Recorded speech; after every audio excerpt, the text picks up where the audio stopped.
पिछले 7 साल में हमारा जो आयुष का उत्पादन है उसका एक्सपोर्ट बहुत बड़ा है और नए नए डेस्टिनेशन में पहुंच रहा है। इसका मतलब कि भारत की जो ट्रेडिशनल मेडिसिन है उसने विश्व में अपनी एक पहचान बनाना शुरू किया है। मैं चाहता हूं कि हम सब लोग जहां जहां हमारा परिचय हो इस बात को बल दें, क्योंकि इस क्षेत्र हमारा दबा हुआ है। अगर हम थोड़ा उसको और ऐसे समय है कि स्वीकृति बन जाएगी तो हो सकता है कि भारत की जो ट्रेडिशनल मेडिसिन की परंपरा है, ताकत है, वो दुनिया में पहुंचेगी और काम होगा। आदरणीय सभापति जी, आयुष्मान भारत के तहत 80,000 से अधिक हेल्थ एंड वेलनेस सेंटर आज कार्यरत हैं और हर प्रकार की आधुनिक से आधुनिक सेवाओं दे करने के लिए उनको सजाया जा रहा है। ये सेंटर गांव और घर के पास ही फ्री टेस्ट समेत बेहतर प्राइमरी हेल्थ केयर सुविधा दे रहे हैं। ये सेक्टर कैंसर, डायबिटीज और दूसरी गंभीर बीमारियों को शुरुआत में ही डिटेक्ट करने के में मदद कर रहे हैं। 80,000 सेंटर बने हैं और इसको हम और बढ़ाने की दिशा में तेज गति से काम कर रहे हैं। यानी बहुत महत्वपूर्ण बीमारियों में भी, गंभीर बीमारियों में भी उनको स्थानीय स्तर पर मदद मिलने की संभावना है।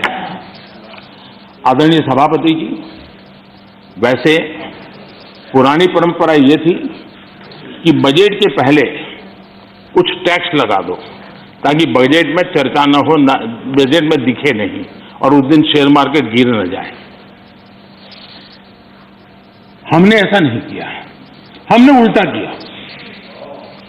हमने बजट के पहले 64,000 करोड़ रुपए पीएम आत्मनिर्भर स्वस्थ भारत योजना के तहत क्रिटिकल हेल्थ इंफ्रास्ट्रक्चर के निर्माण के लिए राज्यों के अंदर बांटे।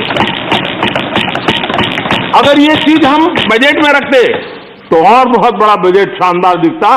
शानदार तो है ही है और शानदार दिखता, लेकिन हम उस मोह के में रखने के बजाय कोरोना के समय इसकी तत्काल व्यवस्था करने के लिए हमने पहले इसको किया और 64,000 करोड़ रुपए हमने इस काम के लिए दिए।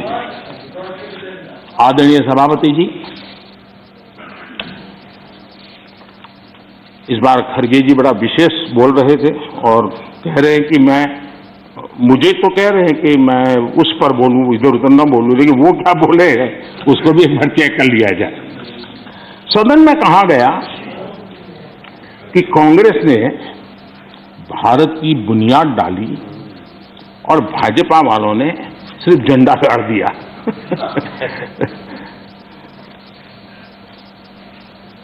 आदरणीय सभापति जी,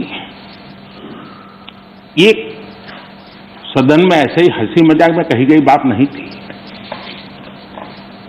ये उस गंभीर सोच का परिणाम है और वही देश के लिए खतरनाक है। और वो है, कुछ लोग यही मानते हैं कि हिंदुस्तान 1947 में पैदा हुआ है और उसी के कारण ये समस्या होती है। और इसी सोच का परिणाम है कि भारत में पिछले 75 साल में जिसको काम करने का 50 साल मौका मिला था, उनकी नीतियों पर भी इस मानसिकता का प्रभाव रहा है और उसी के कारण कई विकृतियां पैदा हुई है। ये डेमोक्रेसी आपकी मेहरबानी से नहीं है, हमारे कुर्बानी से। और आपको 1975 में डेमोक्रेसी का गला घोंटने वालों को डेमोक्रेसी का गौरव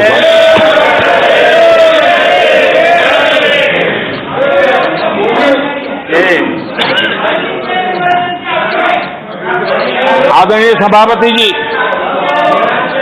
ये 47 में पैदा हुए हैं ना, ऐसी जो सोच वाले लोग हैं, उन्होंने एक बात दुनिया के सामने गाजे बाजे के साथ कहनी चाहिए थी, वो कहने से कतरा गए। हमें गर्व के साथ कहना चाहिए था कि भारत, मदर इंडिया, ये मदर ऑफ डेमोक्रेसी है।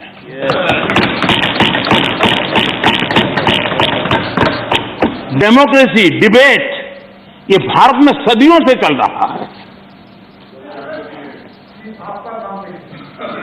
और कांग्रेस की कठिनाई ये है,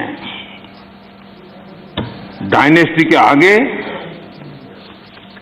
उन्होंने कुछ सोचा ही नहीं, ये उनकी परेशानी है। और पार्टी में जो डेमोक्रेसी की बात करते हैं ना, वो जरा समझे, भारत के लोकतंत्र को सबसे बड़ा खतरा परिवारवादी पार्टियों का है, ये मानना पड़ेगा।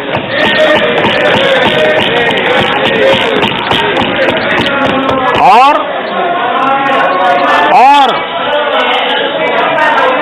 पार्टी में भी जब कोई परिवार सर्वोपरि होता है, तब सबसे पहली कैजुअलिटी, जब पार्टी में भी कोई एक परिवार सर्वोपरि हो जाता है, तो सबसे पहली कैजुअलिटी टैलेंट की होती है।